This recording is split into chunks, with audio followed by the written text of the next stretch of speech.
आगे बढ़ते हैं। बीजेपी प्रवक्ता विनय शीटा ने आरोप लगाया है कि गिरिपार जनजातीय क्षेत्र मामले को लेकर हिमाचल सरकार गंभीर नहीं है और मामले को लेकर जो कार्रवाई अब प्रदेश की सरकार कर रही है, सरकार इसमें दिलचस्पी नहीं ले रही। बीजेपी प्रवक्ता विनय शीटा ने कहा कि केंद्र सरकार ने मामले को लेकर अपनी तमाम औपचारिकताएं पूरी कर ली हैं, मगर अब हिमाचल सरकार की तरफ से जो मामले में जो कार्रवाई की जानी है वह नहीं की जा रही, जो बेहद निंदनीय है। उन्होंने कहा कि मामले से जुड़ी फाइल 22 अगस्त को प्रदेश सरकार को केंद्र द्वारा भेजी गई है, मगर सरकार इस पर कोई एक्शन नहीं ले रही, जिससे लगता है कि सरकार इस मामले के हित में नहीं है।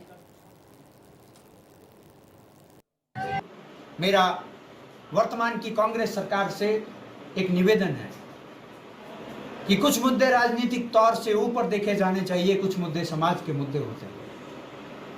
और ये ऐसा ही एक मुद्दा प्रदेश सरकार के पास है कि हमारे इस मुद्दे को आगे बढ़ाया जाए, जल्द से जल्द गिरिपार के जनजातीय क्षेत्र के सर्टिफिकेट बनाने की प्रक्रिया को आगे बढ़ाया जाए और इस मुद्दे को भारत सरकार ने अगर आपके पास भेजा है तो तुरंत इसको लागू करके गिरिपार के हजारों युवाओं के भविष्य को आपको सुरक्षित करना चाहिए। ऐसा आपसे मैं निवेदन आपके माध्यम से वर्तमान की प्रदेश सरकार से निवेदन करूंगा कि हमारे मुद्दे को जल्द से जल्द जमीनी स्तर पर उतारा जाए। इस मुद्दे को लेकर कहीं ना कहीं गिरिपार समाज के अंदर इस मुद्दे को जातिगत आधार पर बांटने का प्रयास एक नेता विशेष और माननीय मंत्री जी के इशारों पर हो रहा है। मुझे इस बात की पीड़ा है कि गिरिपार के युवाओं का भविष्य इस मुद्दे के चलते कहीं ना कहीं अधर में पड़ा है।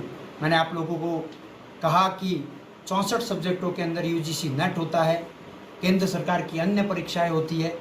अगर ये मुद्दा अक्टूबर से पहले लागू नहीं होता तो प्रत्यक्ष तौर पर कम से कम गिरिपार के 1000 युवाओं का नुकसान।